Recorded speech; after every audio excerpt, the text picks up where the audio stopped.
welcome back to the Silly Points podcast. My name is Rishi Arjun. I'm here with Lakshya Jain and Aarav Kapur.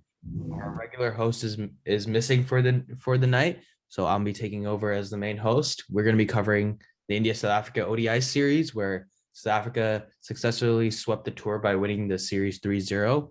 A thrilling third ODI was the only fight India really showed in the series. Otherwise, two very easy victories for South Africa in the first two games. As you can see in my background, Quinton de Kock, fresh off a test retirement, shined in the ODI series with being player of the series with an amazing 100 in the third match. A lot of questions to be asked of India. A lot of positives for a South Africa, a limited over South Africa team that's growing after a very impressive T20 World Cup, I believe. Their team seems to be really growing under the captaincy of. We're really unfortunate to not make the semifinals, honestly. Very, very unfortunate. I still feel very bad for them there. And now under Temba Bavuma, the new captain, who's been captain now for almost a year of the ODI setup, seems to be flourishing very, very well. What are you guys' first thoughts? I think let's center on South Africa first, since I like to focus on the winning team first. Take away from it. Yeah, honestly, with South Africa, I felt like they had so many positives to take away from the series. Number one, Rassie van der Dussen, who has an almost Bradman-esque average at this point, averages 75 in ODI cricket. After 32 games, he scored, a century. He scored a critical half century that won them the game as well. He really looks like a linchpin that can help underpin this team's success going forward. And South Africa have lacked that type of figure for quite some time. They've been missing that player that can anchor their batting lineup. They have two of them now in Bavuma and van der Dussen. And what's promising is that Rassie looks like he can accelerate very, very quickly. He can play all types of roles, and he's that Swiss Army knife for them, can fit into any role in the lineup. Bavuma is even more, encouraging, because as the captain of the team, you need to put up runs. You need to be able to be worth your spot. And what we're seeing from Bavuma of late is performances that really, make his spot in the team as an absolute certainty, worth it on batting alone. And that lends his captaincy some more credit to, it's a very important role that he also socially fills as the first Black captain of South Africa. And I think there's a lot of things to take out of this just from the batting side alone for South Africa. Janneman Malan, Quinton de Kock, both had amazing series that we can probably get to in a little bit as well. But yeah, Aarav, what are your thoughts? Yeah, I agree. I think overall, this was South Africa series. They won it hands down. Even if we thought that India had a chance in the test series, this was definitely South Africa series, at least the first two games. Even in the third game, I thought South Africa was definitely winning the game when India needed like 70 or 50 balls with 3 wickets in hand. But Deepak Chahar played really well and brought down the match to the last game. But yeah, I think South Africa hands down won the game and won the series. I think the main difference between India and South Africa in this series was their leadership, the difference in the leadership. So Temba Bavuma led from the front. He had some great partnerships. His bowling changes were spot on. His field changings were great. On the other hand, KL Rahul wasn't a very vocal captain, I thought. So it wasn't that he was going to the bowlers and he was calming them down. I think he was scared himself as well. So yeah, and a lot of his changes and even the team combination wasn't right, in my opinion. So I think in that respect, South Africa was really good with Temba Bavuma. When you think team combination, do you think a big thing was KL Rahul opening? Do you think he should have stayed in the middle order that he's done? He's averaging 70 and batting at 5 in the last 2 years. Yeah. You would think with the backup opener of Gaikwad's class in the squad, wouldn't it make more sense for KL Rahul to play in the middle order? He's been the middle order fix after the 2019 World Cup. So I don't know if that was a smart decision for him to go open. I think so as well. And I feel like Rahul in general does not do well as an opener in limited overs cricket, because although he can play very, very quickly, he can accelerate very rapidly. I think one important thing to note is that he struggles with responsibility. when he feels like he's the main batsman in the team, or when he feels like he needs to take responsibility in limited overs, he starts to protect his wicket a little bit too much. We saw that with Punjab as well when he was playing. He was captain that team. He wasn't the great batsman that he is. Like he wasn't attacking that much. He was much more defensive. And this isn't Kings 11 Punjab. You've got Virat Kohli at number 3. You've got Shikhar Dhawan, Rishabh Pant, Shreyas Iyer. These guys are all world-class level players. And you can't necessarily take up that many balls and leave it to them to accelerate so much and not give them any time to bet in. And in a sense, very few people will be willing to say like a 50 is a costly innings. But in some cases, it kind of is. And this is one of those cases where, you start to wonder, okay, yeah, he scored 55, but off of 80 odd balls, how good really is that when the average score on the ground is 300? And Pont scored what, 80 off 60 that game? 85 off of 71. And, limited overs, there's some power play restrictions, right? Yes, the ball does move around a bit at the start, but you also have the field restrictions you can take advantage of.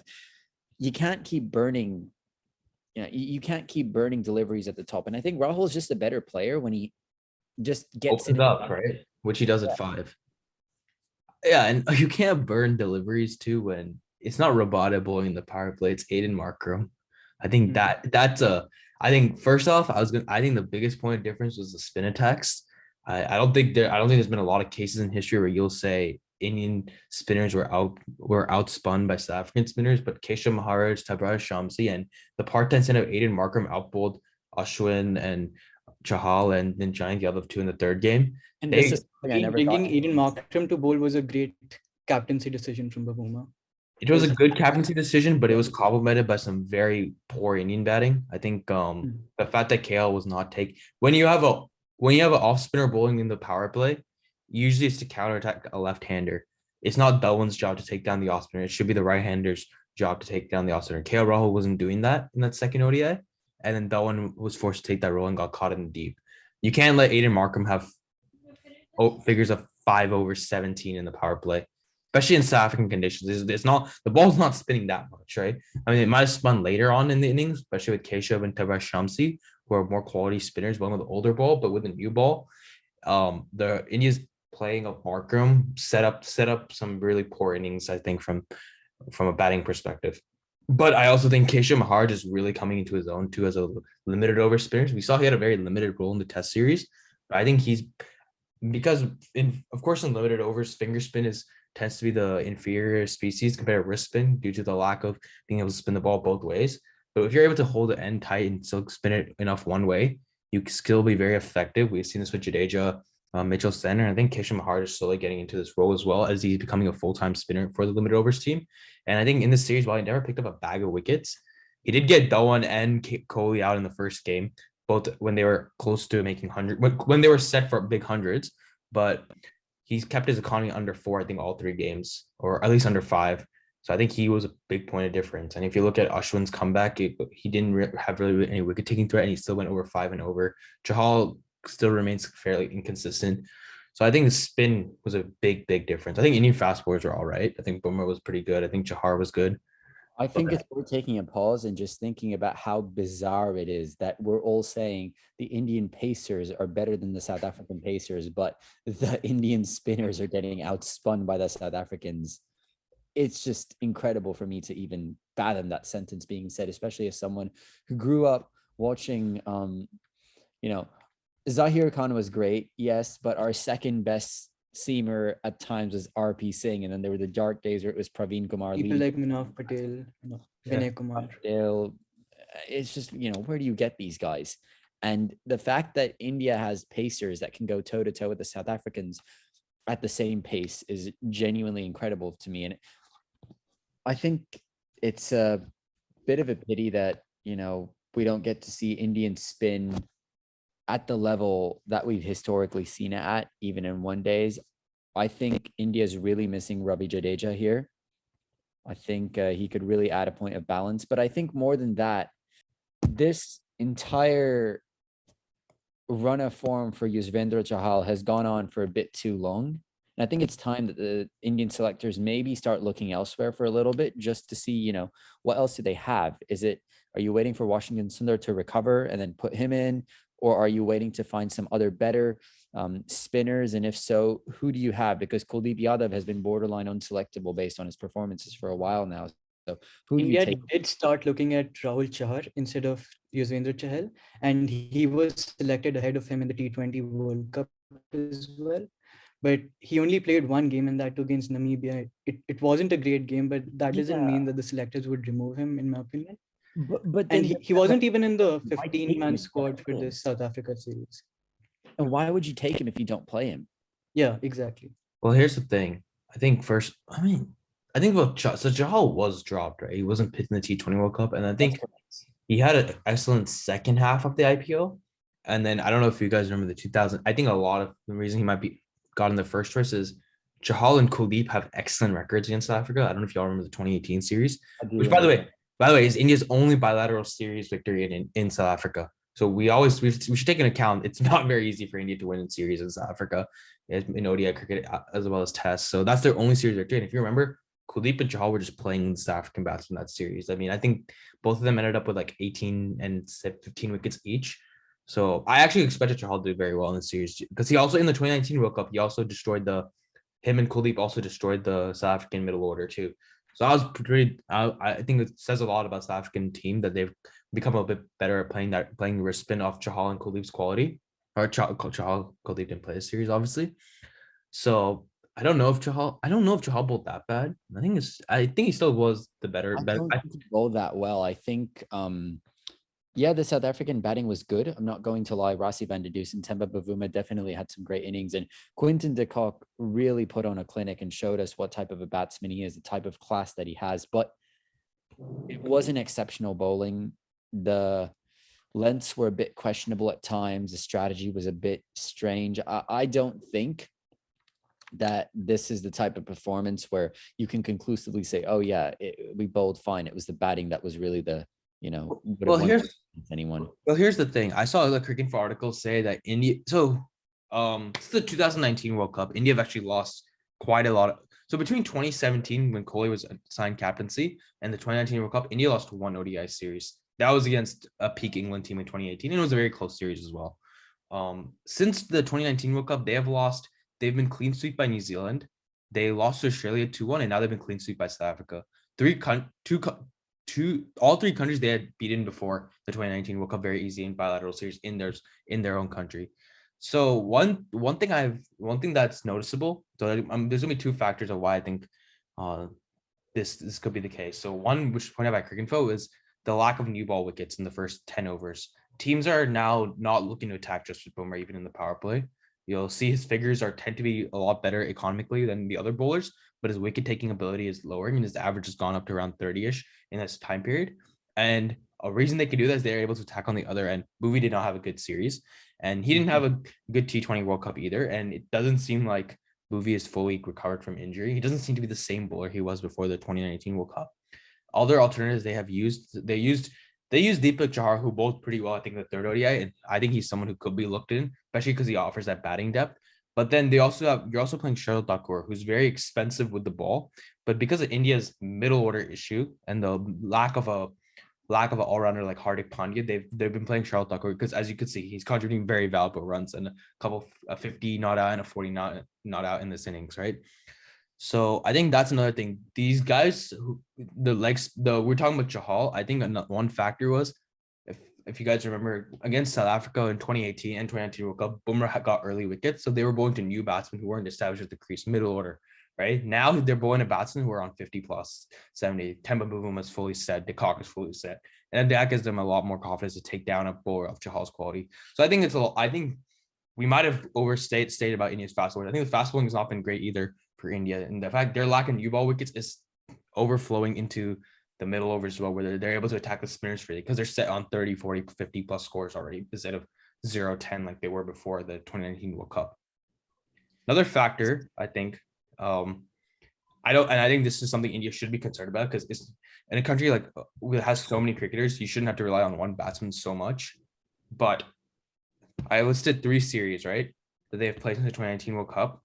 They've lost what? So they've lost 8 games and won 1, right? Rohit Sharma's missed all of those games.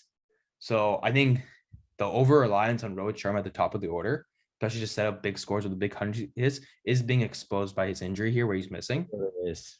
And I don't think that's not an excuse at all for an Indian team. I don't think a team of India should have to use the fact that one star player missing is an excuse for them to lose. And I'm going to point out here that if you take a look at the top teams across the world, let's take a look at England. Yeah, they beat Pakistan's A team with a bunch of C teamers who would not have even come close to cracking the England first 11. Let's take a look, for example, at Australia, right? They've had a bit of issues with depth in their ODI team, but then recently we've seen, they've been able to pull several players out of nowhere who tend to do quite well when they're slotted in and around the ODI setup. South Africa, you can say, they had a lot of issues in the past with Kolpak players leaving, but then they managed to pull out players of the domestic system like Yadav and Milan. And I think if you're a team of India's system, India's quality, you can't be making those excuses saying, oh, well, we don't have Rohit Sharma. Yeah, of course you're going to get hurt if you don't have Rohit Sharma. I mean, England struggled when they didn't have their best players. England struggled when they didn't have Joe Root in ODIs or Jason Roy or Joss Butler, but they managed to come out with ways to find the win. And if you're a good enough team or the good enough system, it's not just about your best 11. It's about your best 15, your best 16, your best squad of 2025. And I think if India can't find a way to get around that, if they can't find a way to, figure out, hey, one of our players is injured, what do we do here to fill the gap? If you can't reshuffle players in time, maybe it's time to relook at the strategy. And for that reason, I actually want to see, what do you guys think about Rishabh Pant's batting position? So he was 4, right? Yes. And should he stay there? I mean, I don't think Pant. I think he played a really excellent knock in the second innings. I think ideally there. What's up? Is he best used there? Is the question that a lot of people are asking. Where else could he use him? 4 or 5. The ideal Indian team, ODI team for me, was having Rohit and Dhawan at top, Kohli at 3, and then Iyer at 4. And then you had KL at 5. I always had Pant actually as a backup because I remember Pant only came in when Shreyas Iyer had that injury. So like Pant and Iyer are the ones who are flippable.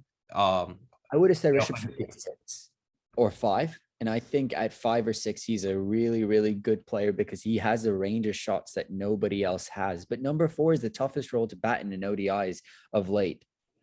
But if Pant plays at 6, then you don't have that spot for an all-rounder, right? Yeah, the all-rounder spot goes away. Yeah, you can't play 2 all-round. Just 6th bowling all-round, not 6th bowling option. Because the number 7 is Jadeja's spot, obviously. But the 6 has been given to players like Pandya. It was tried out with Venki Iyer, who should have been bowling if he's being considered that spot as well. But Pant, I think, is the backup middle order bat. But if he's deemed to be better than Shreyas Iyer, he would take that number 4 spot. I think if KL plays at 5, which he should be if Rohit's back in the team. I think it's worth debating whether Shreyas belongs in the team. I think you can talk about that. But I think, especially on the basis of this series, India have a player in Rishabh Pant who can play across formats, who needs backing, who needs faith, and he needs freedom to go out and play the way he does. And when he does that, he can win you games. But I think if you're putting him at 4, that's just not the right role for a player who's so free scoring. I don't know. I know we're talking about Shreyas Iyer and Rishabh Pant, but there's also another player in Surya Kumar Yadav. So in the last ODI series that India played was against Sri Lanka, and Surya Kumar Yadav was actually the man of the series. And in the last game, he made some 40-odd runs. He was the player of the match as well. Also, credit to you for remembering that series because I don't remember anything. I remember Hoovy batted at 6 of the COVID. That's it. I think it was just before the IPL or something. No, I remember when it was. It was in the summer. I just didn't care about it. But like the point is that even though he was the player of the series, he was removed for the next ODI game that India plays. So I didn't understand this very well. Even the third ODI that India played, in my opinion, I thought that he was the best batsman among India's other batters, leaving Chahar aside, because he got out for 39 or something, but his shot selection was amazing. And the time he was on the pitch, he was playing very freely. So, yeah, I think that there is a dilemma whether to play Iyer, Pant, or Sky.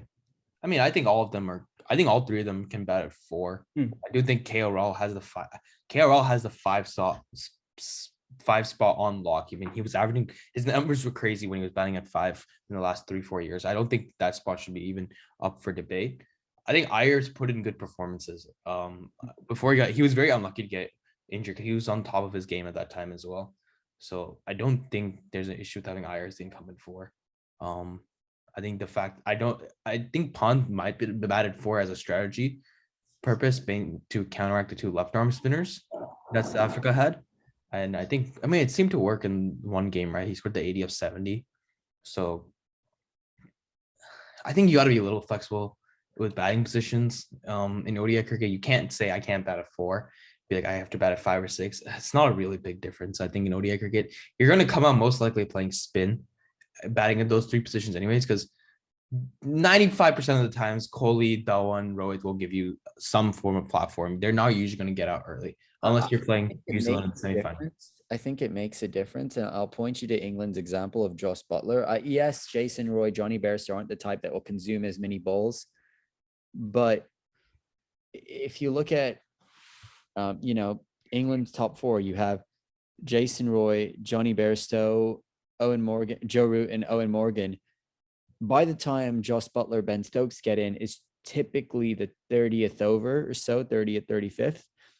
And they can do a lot of damage in that time. And that is a decidedly different proposition from when Morgan goes in, which is typically at around the 15th, 20th over. Yeah, I agree with you. That's why if I draw my ideal Indian batting lineup, I have Iyer at 4. I just think Pont is batting at 4 just for a count for matchups. Yeah, I mean, I can see that. Like you'll see if England's openers go off to an explosive start, Butler will come at 4 at 2. Like that could happen in many games. I think Pond is going to be like that as well. That's the role of Hardik Pandya plays for India, right? Pandya too can play that role too. There's a 200-run partnership and only 10 overs are left, then Hardik Pandya would come in if he was playing. I think Pond's a better hitter than Pandya, but you can. But when Pandya was in the team, he was also his role. Butler also plays that role. It's also fair to also point out that India's ODI batting template is very different from England. Rohit and Dhawan do not bat like Roy and Bairstow. Both pairs have very different styles, both with good success. You could argue England's have a bit more success, being that they're World Cup winners, but usually it's fairly different. They set up to score big hundreds and guide them to 300 plus scores, right?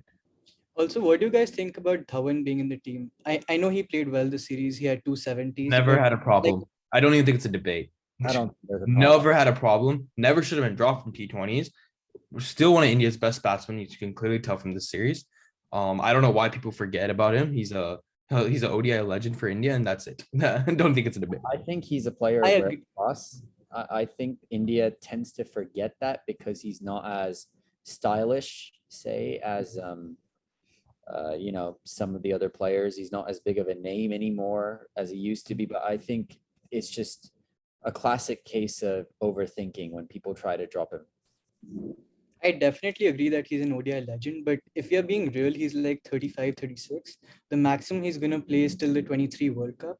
So would you play him till the World Cup, or would you invest in a young player like Ruturaj Gaikwad who's sitting on the stands right now? No. I guess I would put it this way. Teams wait for decades to win a World Cup. Everything an ODI team does should be geared towards the next World Cup cycle. You cannot think beyond that. Yeah. You cannot think beyond one World Cup in an ODI setup, because the truth is that's the absolute pinnacle, arguably, of the entire game. And if you can't win that, then you go back and you reset and you start again. But if you're trying to drop Shikhar Dhawan because you say, oh, he'll only be around till the World Cup, let's try to get someone else in. Okay, fine. Let's say you get someone that's not as good for the ODI World Cup, but they're going to be better in 3, 4, 5 years. But in 3 years, who knows what India's lineup is going to be? Who knows where Virat Kohli is going to be, what KL Rahul is going to be? Who knows whether Hardik Pandya is going to be healthy enough to play there? You can't plan for that far in advance. And so you have to prioritize winning when you can. We've seen what happened in the England test team the past 1 year. They tried prioritizing for a series in December. They lost every series from January to November and then got destroyed in the December series. Exactly. Come on, that one's not that old. Like, what, he 35? Okay, so he'll play the World Cup, I bet you he'll retire on his own terms. If India win the World Cup, and I'm sure he'll play well because you just know he will. He's that good of a player. I also think it's important to remember this is not 2005 any longer. Players at 34, 35 are not Way fitter. 1 year away from retirement. These guys, you know, when you're 36, 35, you can conceivably play till 40 if you're fit enough. These guys run 5.5 minute miles. That's the fitness requirement, 6 minute, 5.5 minute mile times. Yo-yo test. The catching is phenomenal. The strength is still there. The question is when your hand-eye coordination starts to wane, and that's when the problems start to happen. But that doesn't happen until you're 38, 39. And then you can go on for a year, and then you typically call it quits. That's why players like AB retired at 39. Yeah, I mean, here's another classic example. We look at South Africa team. You can argue that South Africa might have had to do what you're suggesting to do with that one. It's probably what South Africa might have been told to do with Hashim Amla. Hashim Amla was an ODI legend, is an ODI legend, and he might have overplayed for too long, and he ended up having a very poor 2019 World Cup. And there were a lot of talks like, well, we could have gotten a younger player or something, but you got a backup player who's averaging like 50 plus. I think that one averages like 47. So you got a backup player of that ability to do well. And Dhawan, I mean, look at Dhawan. He looked to be India's best batsman in this series. He still got all the shots, plays spin and pace proficiently well. And I mean, India's only focus right now in ODI career should be is to win the World Cup. It's not to be the best ODI team. Nobody cares about the thing is nobody cares about who the best ODI team is. They only care about the World India Cup. were the best test team, but they lost the World Test Championship final. So Right, yeah. matters. Only people care about is who's the World Cup winner. Right now, Dhawan is a key player in winning that World Cup for India. So he needs to take that role. Gaikwad can wait. He's 24. He's got time on his side. And I'm sorry, every Indian opener in the last 10 years ever since 2013, we'll have to have dealt with this. Rohit and Dhawan are just the two best opening batsmen in the country, and no one's good. They'll retire on their own means.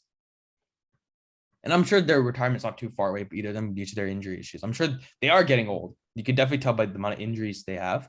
But Dhawan only plays one format now, so his career should be at least till 2023 World Cup.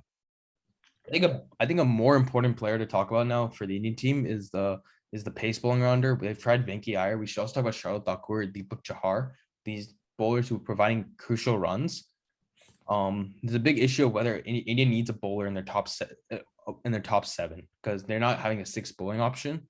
If you guys saw Shreyas Iyer started bowling some very average often leg spin. I think I bowl better than that.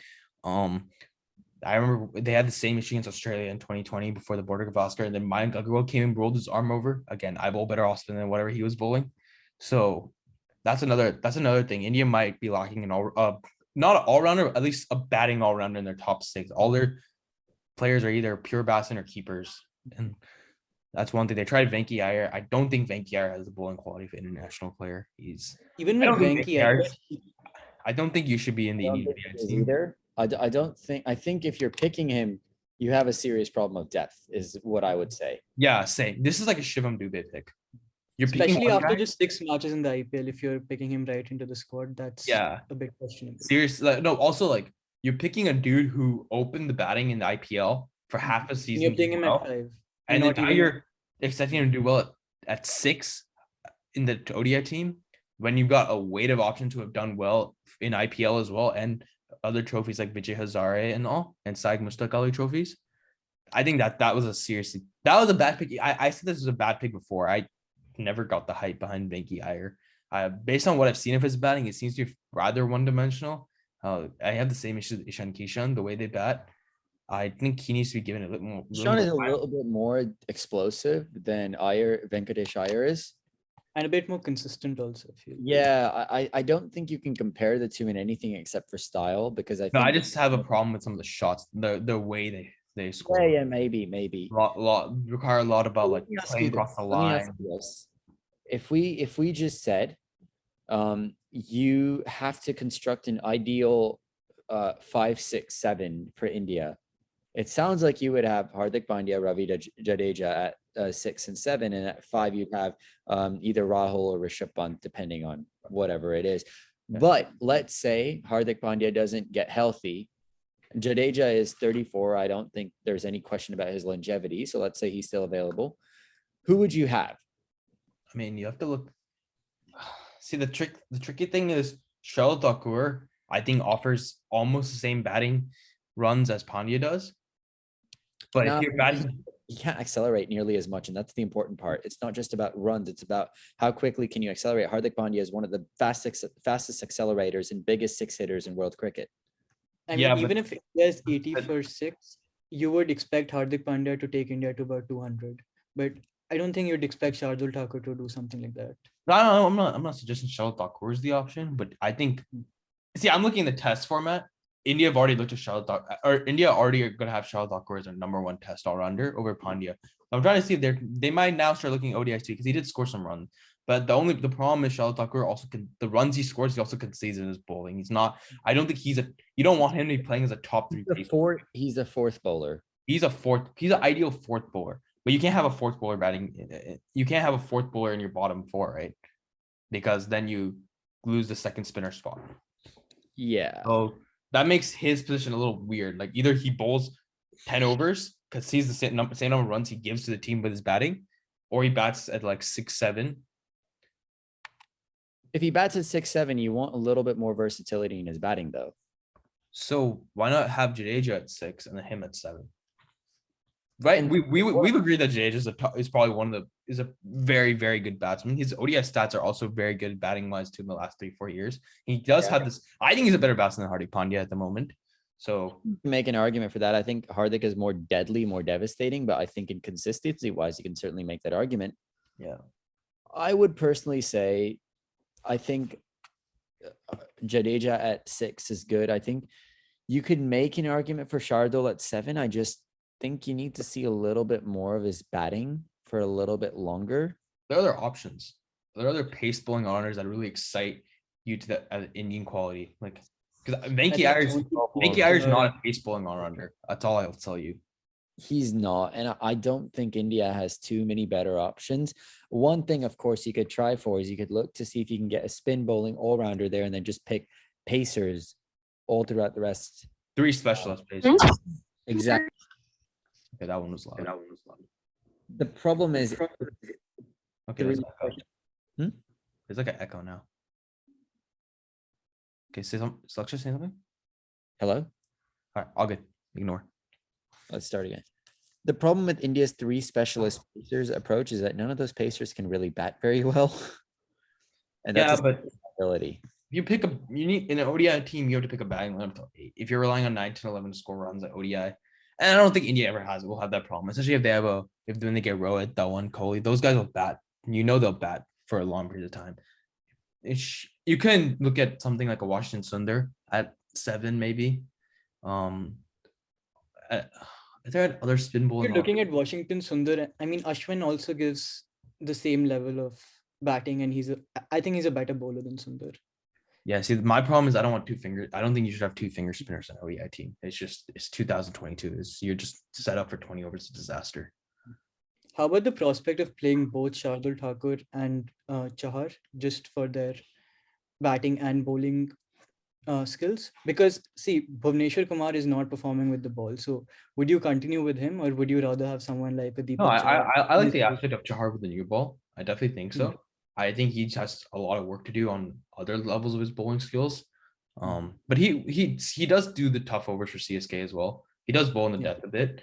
I think it would not be a bad option for India to see him. They do have a bit of room to experiment. Bumrah will still be excellent, and you could benefit from having bowling alongside Bumrah. So because teams are more likely to go after you, offering more chances. So and Chahar is a decent bowling all-rounder. I don't think he did bat very well in that third day. I don't think I wouldn't call him an all-rounder fully yet, but he definitely can be like a number 8. That'd definitely be a decent option. But then you still need a third pacer, like a third good pacer. You don't want Shardul Thakur to be that third pacer. Who can that be? I mean, that you can look at like a Shami. You can look at it. It could be Siraj, but then he won't contribute with the bat, right? Yeah, that's fine. You're not asking if Siraj is true. The problem is Siraj, Bumrah, Chahar. You got 3 guys who all need the new ball. Then that's a different. You want like a middle overs type. I think India could benefit from like a Liam Plunkett type bowler too. I think someone who can. That's what they went with Preston Krishna actually in the third ODI, right? Someone who's tall, hits the pitch hard, doesn't not really a full swing bowler or seam bowler, but just mixes up the pace. He bowls quick too. Preston Krishna, I think he bowled pretty decently too in that game. So that's also another option. He bowls 150, so that's the thing. I think a lot of questions have definitely been asked of India's ODI lineup from the series, but I do think they definitely have 11 players that are World Cup contending wins. I mean, we've seen them win millions of ODI bilateral series over the past few years. I'm sure they'll try other options too. Once Rohit gets fit, I do think a lot of the problems will get fixed because when Rohit fixed, you don't just strengthen the top order, you strengthen the middle order because you send a player of KL Raoul's quality back to 5. So that also will shore everything up.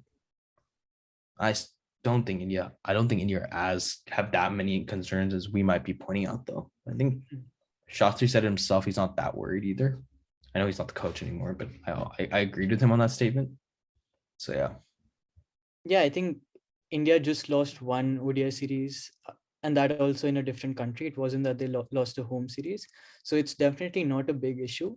I think the only big And the World Cup's problem, at home, so they don't Yeah. need to win away. I think the only problem that India might need to improve on is their team management.